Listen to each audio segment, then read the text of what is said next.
Сәлем достар, менің есімім Нұржаубаева Анель. Мен сексологпын. Жақын арада Инстаграмда бір сұрақ-жауап рубрикасының ішінде мынандай сұрақ қойған. Мастурбация көп жасағаны дұрыс па? Осы сұраққа негізінен вообще мастурбация жайында менде видео көп, да? И көбінесе мен оның ешқандай зияны жоқ деп айтамын, себебі мастурбация бұл әр адамның кішкентай баладан бастап, қыз болсын, жігіт болсын, өсе келе жасайтын нәрсе, да? Өз-өзін таниды, өз мүшесін қарайды, ләззат алуды үйренеді, то есть анатомия тұрғыда ізденеді, сосын именно ләззат алғанда. И вот так вот өсе келе бұл бір өмірлік, бір өтетін кезі. Менің алдыңғы видеоларымды қарасаңыз, көрген шығарсыз, да, мен айтқам.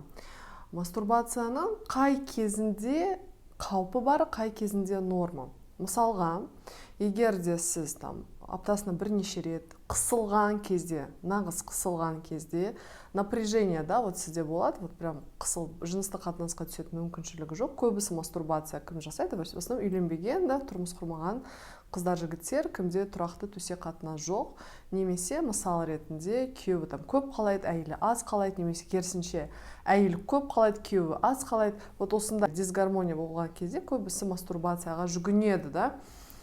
Вот сондай кезінде адам анда-санда мастурбацияға жүгінеді, себебі амал жоқ, төсек қатынасқа түсетін мүмкіншілігі жоқ, и анда-санда қысылғанда жасайды. Это как бы норма, да. Енді басқа кезде, вот именно мастурбация көп жасаған, это сіз күнделікті бірнеше реттен тек мастурбациямен айналысасыз. Сіздің ойыңыз тек қана мастурбация. Мынаны біз невротикалық мастурбация дейміз, да, невротическая мастурбация орысшасы. Невротикалық мастурбация дегенде сіздің ойыңыз, сіздің мастурбация күніне өте көп рет жасайсыз. Көп дегені 5 реттен кем емес, да, прям көп, да, оны қыздар да жасауы мүмкін, еркектерде, да. Қыздар мүмкін, допустим, за раз прям жасайды, да, невротический мастурбация, бітпегенше, вот прям совсем. А еркектер күні бойы, да, жасайды, кішкене демалайды, жасайды, демалады, и вот так вот бүкіл күні өтеді.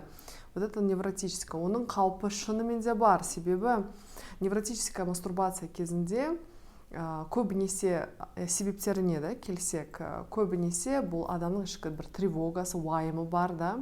Осындай адамдар осындайға жүгінеді. Көбінесе сол жерде бір психологиялық тұрғыда бір себептері бар, да. Оны адам өзі білу мүмкін, да, менде қазір былай, да, или өзі білмесе, бір өзіне түсініксіз бір сұрақ болса, вот неге мен солай, бірақ өзі жауап алмаса, әрине психолог, психотерапевт маманына жүгіну керек, себебі осындай нәрселердің кері әсері көп, да. Енді кері әсерлеріне келсек, әрине сіздің өміріңіз тек мастурбация ғана бүйтіп фокусировка сол ғана болады, да. Вот чисто тек өзін қанағаттандыру күні бойы. Әрине адам сол жерде жұмыс жасамайды, оқымайды, или жасаса толком жасалмайды, себебі ой ана жерде әрине бытшыт. Это уже, да, кері әсері өте көп, то есть күнделікті өміріне деген кері әсерін тигізеді. Екінші кері әсері ол қарым-қатынас құрмауы, да. Адам осындай невротический мастурбацияға жүгінсе, ол адамдармен сөйлеспейді. Жігіт болса қыздармен сөйлеспейді, да. Ал мастурбация жас үйленбеген, да, жас жігіттер, қыздарды алсақ, олардың керісінше мақсаты қарым-қатынас құру, сөйлеу, да, қыздармен араласу, или жігіттермен сөйлесу, таңдау, да. И осылай ұнату, үйлену, тұрмыс құру, төсек қатынас тұрақты қылу, да. Ал мастурбацияға, невротический мастурбация, адамдар осындай жабылып қалады өз-өздеріне, қарым-қатынас жоқ, да, и осындай қаупі ары қарай қарым-қатынас құралмайды. Бұл өте үлкен мәселе. Сіз противоположный пол, то есть сіз жігіт болса қыздармен жақсы қарым-қатынас құра алмай сөйлесе алмайсыз. Әйелдер, қыздар керісінше жігіттермен, да. Осы нәрсені тоже үлкен қаупі бар, да. Керісінше көп сөйлесіп, араласып, осылай болу керек. Это норма, да. То есть осылай қарым-қатынас құралады, и төсек қатынас, нормально төсек қатынас болып тұрады. И анда-санда мастурбация, мен айтқандай, мүмкіншілік жоқ болса, анда-санда болу мүмкін, да, то есть это тоже норма. мына жерде достар сіз нақты білуіңіз керек, когда норма, когда не норма, қайда это нормально пайдалы, когда это қашан это зиян да қаупі бар. Вот соны қараңыз да. Вообще мастурбацияны айтқанда мен жерде айтатыным, сіз әрине өз-өзіңіздің денеңізді тыңдауыңыз керексіз да, қаншалықты мен қазір қалаймын, қаншалықты қазір сізде күйзеліс, уайым бар да, қаншалықты сол жағынан. И бұл нәрселерді шығарғанда тек қана мастурбация арқылы шығармау да, потому что, и кстати, әйелдердің, қыздардың мастурбация кезінде әрине жыныс мүшелері қарая, тозып кетуі мүмкін да. То есть ұстаған соң ол да бір кері әсері да, это қыздарға айтатыным көбінесе.